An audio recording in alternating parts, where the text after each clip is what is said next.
Ya memang susah. Namanya dakwah ya harus ada yang tersinggung. Kita menjelaskan tentang tauhid, harus menjelaskan lawannya, yakni kesyirikan. Pelaku kesyirikan pasti tersinggung. Kita menjelaskan tentang sunnah, ya harus menjelaskan tentang lawannya, yaitu bid'ah. Pelaku bid'ah pasti tersinggung. Kita menjelaskan iman, ya harus menjelaskan lawannya, yakni kekufuran. Pelaku kekufuran pasti tersinggung. Kalau tidak dijelaskan tentang lawannya, maka hal itu akan menjadi samar. Maunya bagaimana? Maunya disinggung-singgung saja, bahasanya diperhalus, ya tidak akan jelas, orang tidak akan faham. Jadi Anda yang dipersekusi karena dakwah, Mengapa harus serba salah? Karena Anda memang dakwah dengan cara salah. Anda bisa dakwah dengan cara untuk menghindarkan diri dari sesuatu hal yang menyinggung perasaan orang lain, atau bahkan bisa menghindarkan diri dari sesuatu hal yang menyakiti orang lain. Dakwah Anda bermasalah sebenarnya. Apakah bisa dakwah tidak menyinggung? Dakwah itu sebenarnya adalah mengajak, bukan mengejek. Dakwah itu sebenarnya adalah merangkul, bukan memukul. Kalau Anda mengatakan bahwa ketika Anda berbicara tentang musyrik, banyak orang yang tersinggung dengan kata kemusyrikan, itu karena Anda tidak menjelaskan tentang kemusyrikan, mendeskripsikan tentang musyrik, tapi Anda menuduh orang lain musyrik, menghakimi orang musyrik. Jadi maka muncullah sebuah penghinaan di sana. Maka tidak perlu lagi bahwa ketika ada orang yang mendengar dakwah Anda, mereka akan tersinggung. Tidak pernah tersungging.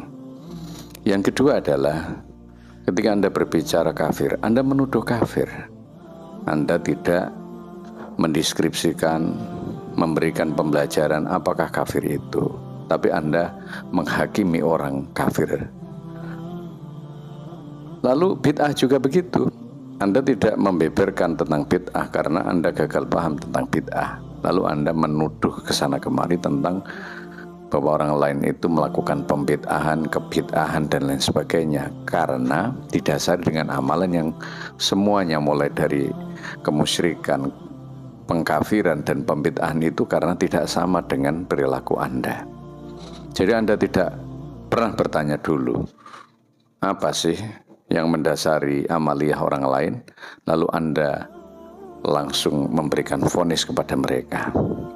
Inilah yang merupakan sebuah kesalahan-kesalahan dalam Anda berdakwah. Jadi Anda itu bukan berdakwah, menuduh, menjustifikasi orang. Sehingga yang muncul adalah ketersinggungan, yang muncul adalah luka hati. Akhirnya Anda di-stop. Kenapa? Ya karena Anda berprovokasi. Kemudian kalau Anda benar-benar melakukan dakwah dengan baik, maka Anda tidak akan benturan dengan ayat Quran. Ayat Quran berbunyi bagaimana? Ud'u ila sabili rabbika. Maka ajaklah orang-orang itu ke jalan Tuhanmu. Pertama apa? Bil hikmah. Kalau Anda menuduh musyrik, kafir, kemudian bid'ah, apakah itu bil hikmah? Bil hikmah itu artinya Anda melakukan kebaikan-kebaikan, lalu orang lain mempelajari Anda dan mengambil hikmah dengan pembelajaran itu sehingga orang bisa menjadi mengikuti Anda, mengikuti Islam. Anda tidak, Anda menuduh, maka banyak orang yang fobia dengan Islam karena tuduhan-tuduhan Anda. Lalu muncullah sebuah pemahaman-pemahaman yang radikal karena tuduhan-tuduhan itu. Ini fobia-fobia umat terhadap Islam itu karena perilaku Anda yang terlalu ekstrim. Yang kedua adalah wal mau'izatul hasanah, sampaikan dengan lemah lembut. Jadi kalau Anda menyampaikan dengan nada meninggi, langsung memvonis orang bahwa orang itu sesat dan lain sebagainya, itu berarti Anda tidak menggunakan bil hikmah wal mau'izatil hasanah. Jadi pitutur bagus yang kedua itu penting. Maka para ulama dulu itu kalau berbicara landai, santai, dan memberikan ya pitutur-pitutur, nasihat-nasihat yang bisa memberikan motivasi kepada orang, bisa tidak menghakimi orang, ya menunjukkan jalan-jalan yang benar dengan kelembutan berbicara yang bisa diterima oleh akal sehat dan diterima oleh rasa. Kalau tidak begitu, mereka umpamanya belum bisa menerima kita, maka wajadilhum billati hiya ahsan. Ajaklah mereka berdiskusi, berdebat. Anda mengawali provokasi, menuduh ke sana kemari, kafir, musyrik, bid'ah. Lalu ketika diajak debat, Anda mengatakan bahwa tuh Nabi tidak mengajarkan perdebatan. Akhirnya Anda menutup diri.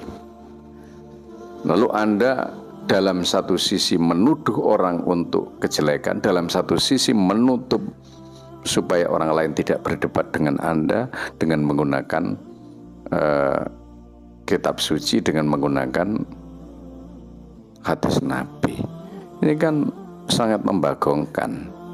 Jadi Anda itu tidak berdakwah, menghakimi orang, memvonis orang, menganggap dirinya suci, menganggap orang yang tidak berjidat hitam itu jelek, menganggap orang yang tidak berjenggot itu jelek, menganggap orang-orang yang tidak bercelana cingkrang jelek.